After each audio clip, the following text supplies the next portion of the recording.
Have you ever found yourself reading an old conversation, searching for the exact moment when something began to feel different?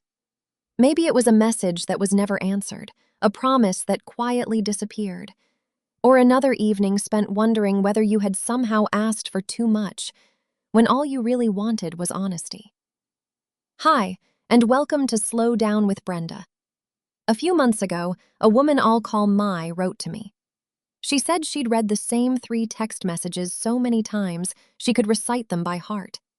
Not because they were cruel, because they were almost nothing, just enough silence to make her doubt what she already knew. If any part of that feels familiar, I hope you'll stay with me for a little while. Today, we're not here to decide who was right or wrong. We're here to understand something many kind-hearted people experience but rarely talk about. Why is it that some people seem to mistake kindness for weakness? It's a painful question, especially because most of us never choose kindness expecting to be hurt by it. We choose it because we believe understanding is better than judging, because we know everyone carries burdens we cannot see, because we've all hoped that patience, given enough time, might help a relationship grow. There's something deeply beautiful about that. The world needs people who listen before they speak, who try to understand before they assume, who don't give up on others after one difficult moment. But sometimes, without realizing it, we begin giving away something we never meant to offer. Not our kindness, our peace. It rarely happens all at once. It arrives in quiet, forgettable moments. Someone says they'll call, but they don't. When you gently ask about it, the conversation somehow becomes about your expectations instead. You leave thinking, maybe I shouldn't have brought it up. Another time they apologize. Their words sound sincere enough that you want to believe them. So you do. Hope often sounds kinder than suspicion. Days pass, then weeks. Small moments begin to repeat themselves. The details are never dramatic enough to convince you that something is truly wrong. Yet your body notices before your mind does. A little more anxious before seeing them. A little more careful with your words. A little more exhausted after every conversation. And still, you keep searching for another explanation. Maybe they're overwhelmed. Maybe work has been difficult. Maybe they're carrying pain they don't know how to express. Those thoughts don't come from weakness. They come from compassion. Many of us have been taught that love means staying patient, that understanding another person's struggles is a sign of emotional maturity. Sometimes that's true. Healthy relationships do ask us to be patient. They ask us to forgive, to communicate, to grow together. But healthy relationships also leave room for something just as important. They leave room for us. Real compassion never asks us to disappear in order to prove that we care. It doesn't require us to silence our instincts every time something feels uncomfortable, and it certainly doesn't ask us to trade our inner peace for someone else's approval. Perhaps that's where so many of us become confused. We think the opposite of kindness is selfishness. In reality, the opposite of healthy kindness may simply be self-abandonment. There's a quiet difference between giving someone another chance and teaching yourself that your own feelings can always wait. One creates connection, the other slowly creates loneliness. Not because you're alone with another person, but because you've slowly stopped standing beside yourself. Mai told me once that she'd gotten so good at reading her partner's moods, she'd forgotten what her own felt like. Maybe you've experienced something similar without even realizing it. Maybe you've become so skilled at understanding everyone else's behavior that you've stopped asking one simple question. How is this relationship making me feel? Sometimes that question changes everything. Not because it gives us an immediate answer, but because it gently turns our attention back toward the one person we've been forgetting to care for, ourselves. Long before anyone decides to walk away, long before boundaries become visible, there is often a long, quiet season of watching, hoping, and trying to understand. Let's spend a little time there next. There's a part of these relationships that almost no one sees. Not your family, not your friends, sometimes not even you. From the outside, nothing looks terribly wrong. You still smile, you still answer their calls, you still tell yourself, we're just going through a difficult phase. But inside, something has quietly begun to change. You start paying closer attention, not to catch someone doing something wrong, but because your heart is trying to make sense of something your mind can't quite explain. Maybe they become warm and affectionate after you've pulled away, but distant again once you feel close. Maybe difficult conversations never seem to end with clarity. Instead, you somehow leave feeling responsible for emotions that weren't yours to carry. Or perhaps it's something smaller. You send a thoughtful message, hours pass, then a day. When they finally reply, they act as if nothing happened. And somehow, before the conversation ends, you're the one apologizing for overthinking. One moment like that doesn't tell us very much, but when those moments begin repeating, our nervous system starts keeping a record. Not as a list of evidence, but as a feeling. A quiet feeling that says, something doesn't feel safe here anymore. People who care deeply rarely ignore these moments because they don't see them. More often, they ignore them because they see too many possible explanations. Maybe they're overwhelmed. Maybe they didn't realize how that affected me. Maybe next time will be different. Hope has a gentle voice. It encourages us to stay curious, to give people room to grow. Sometimes that's exactly the right thing to do. People make mistakes. Healthy relationships survive misunderstandings. No one gets everything right all the time. But there's an important difference between someone who occasionally hurts us and someone who repeatedly asks us to doubt our own experience. One invites conversation, the other quietly creates confusion. That's why this stage can last much longer than we expect. We aren't simply deciding whether another person deserves another chance. We're also trying to protect the version of the relationship we hoped could exist. Sometimes we're grieving something that never truly became real, one of the hardest kinds of grief to recognize because there's no dramatic ending. Only the slow realization that we've been carrying the relationship almost by ourselves. Mai described this stage as living in the waiting room of my own life. She kept believing the appointment would eventually be called. It rarely was. If you've ever looked back and wondered, why didn't I leave sooner? Perhaps a kinder question would be, what was I hoping to save? The answer is often beautiful. Connection. Understanding. Love. The belief that two people could still find their way back to each other. There's nothing foolish about that hope. But there comes a quiet moment when hope begins asking too much of us, when every new chance requires us to silence another instinct, when every explanation costs us another piece of inner peace. That's usually where something begins to shift, not all at once, not dramatically. Somewhere in the middle of all that hoping, waiting, and explaining, a different kind of tiredness starts to settle in. The kind that doesn't ask you to fight anymore, just to notice. And once you start noticing, you can't easily unnotice again. In the next part, we'll sit inside the exact evening that shift became impossible to ignore. For May, and maybe for you too. There isn't always a dramatic ending. Sometimes the biggest turning points happen so quietly that no one else even notices. Mai told me it happened on a Tuesday, the kind of ordinary evening nothing on a calendar would ever mark.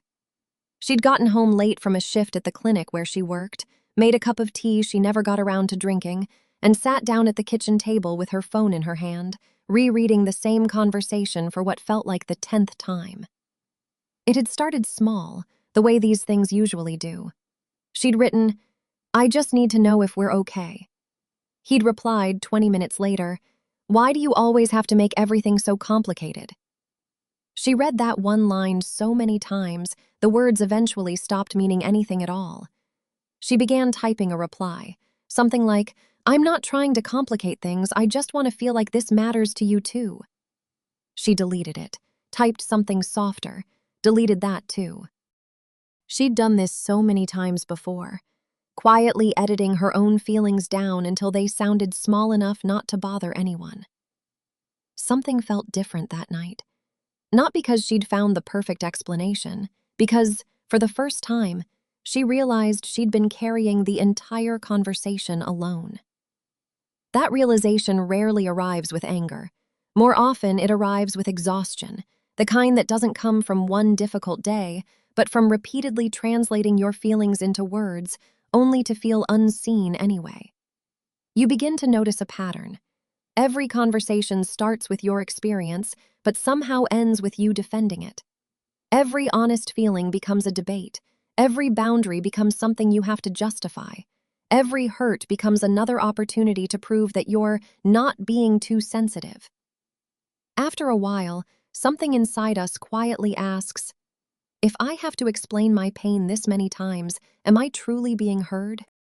That question changes everything, because our goal slowly shifts. We stop asking, how can I make them understand? We begin asking, why do I believe my feelings need permission to be valid? The first question keeps our attention focused on changing another person. The second gently brings us back to ourselves. This is often the moment people describe as giving up, but maybe that's not what's really happening. Maybe we're not giving up on love, we're letting go of the belief that love should require us to abandon ourselves. That distinction matters. Healthy boundaries aren't built from resentment, they're built from clarity. Clarity that says, I can care about you and still care about myself. I can wish you well without staying where I no longer feel emotionally safe. I don't need to convince you that my experience was real in order for it to matter. For many of us, this feels unfamiliar, especially if we've spent years believing that being a good person means explaining, fixing, understanding, and waiting. Walking away can feel like failure. Choosing silence can feel unkind. Protecting ourselves can even feel selfish. But what if we've been measuring kindness the wrong way? What if kindness isn't about how much we can endure, but about how honestly we can care for everyone involved, including ourselves? Sometimes the kindest thing we can do is stop asking another person to become someone they've never consistently shown us they want to be. People can change, that's true, but meaningful change is rarely created by someone else's endless patience. It begins with personal responsibility, and that's something none of us can do for another person. Mai said the shift didn't feel like strength at first. It felt like grief with the volume turned down. When this quiet shift happens, something else changes too. Conversations become shorter. The urge to defend yourself grows weaker. The need to win the argument slowly disappears. Not because you've stopped feeling, but because peace has become more important than being understood. Ironically, this is often the moment the other person notices something is different. Not because you've become louder, but because you've become quieter. Not because you've started fighting, but because you've stopped chasing. For someone who has grown comfortable expecting your emotional energy, that quiet can feel deeply unfamiliar. So what happens when our calm replaces the reactions they once expected? And why can that simple change alter the entire relationship dynamic? Let's explore that next. Something interesting often happens after this quiet shift. Not always, not in every relationship, but often enough that many people recognize it when they look back. The moment you stop chasing, the other person suddenly seems to move closer. A message arrives after days of silence. They ask why you've changed. They seem unusually attentive, or they become frustrated in ways you haven't seen before. At first, this can feel confusing. If they cared all along, why now? The answer isn't always simple. Every person is different. Every relationship carries its own story. But one possibility is that the relationship itself has changed. For a long time, there was a pattern. You explained, they responded, you doubted yourself, you tried again. Whether either of you realized it or not, those roles became familiar. Then one day, the pattern stopped. You answered without defending yourself. You said no without writing 3 paragraphs to soften it. You didn't rush to fix the silence. You allowed it to exist. Suddenly, the relationship no longer followed the script it had followed for so long. For someone who has become comfortable relying on your emotional reactions, that change can feel deeply unsettling. Imagine trying to open a door that has always been unlocked. Every day it opens with almost no effort. Then one morning you reach for the handle and discover it's gently closed. Not locked, not slammed, just closed. The surprise doesn't come from the door itself. It comes from the fact that things no longer work the way they used to. Something similar happens in relationships. When we stop explaining every decision, stop chasing every misunderstanding, stop believing that every uncomfortable silence is ours to repair, the emotional rhythm changes. And people often react to change before they understand it. Some become curious, some become defensive, some suddenly offer the attention they seemed unable to give before. Others question your decision. You've changed. You're being distant. You used to care. Those words can stir up guilt, especially if we've spent much of our lives measuring love by how available we are to everyone else. But changing isn't always something to fear. Sometimes it simply means we've learned to stay connected to ourselves while remaining respectful toward others. That's not becoming cold, that's becoming clear. Healthy boundaries rarely sound dramatic. They often sound surprisingly ordinary. I won't be able to do that. I need some time to think. That doesn't feel right for me. No anger, no punishment, no long explanation, just honesty. And honesty can feel unfamiliar to people who were expecting negotiation instead. This doesn't mean the other person is automatically bad, nor does every difficult reaction come from harmful intentions. People naturally respond when familiar patterns change. The important question isn't, how are they reacting? It's, can I stay connected to my values while they react? That's where real freedom begins. Not when everyone agrees with our boundaries, not when nobody feels disappointed, but when another person's reaction no longer decides whether our boundary is allowed to exist. That kind of peace is quiet. It doesn't need to announce itself or win an argument. It simply remains, like a tree that no longer bends with every passing wind.